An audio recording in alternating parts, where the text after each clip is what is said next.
করতে গিয়ে এত জোরে আগুন জ্বালিয়ে ফেলি চাটা একটুর জন্যই বেঁচে গেল। হয়েছে যে বিকেলে একটা মিটিং হচ্ছিল, সেই মিটিং এ গিয়ে যা হলো।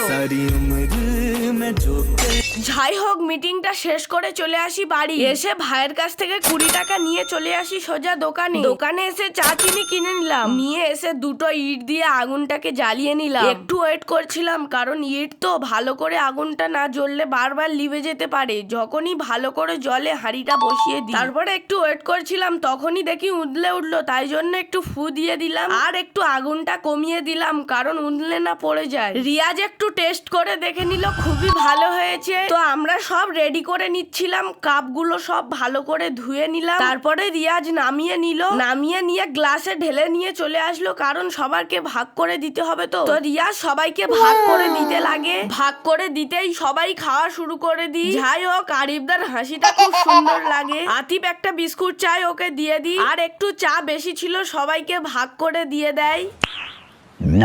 চা খাওয়া হয়ে গেলে আমরা এবার যাচ্ছি সব ধুইতে। পুকুর ঘাটে এসে রিয়াজ লেবে পড়ে, কারণ রিয়াজ সব ধুইবে। ধোয়াধুয়ির কাজ শেষ হয়ে গেলে চলে আসি বাড়ি।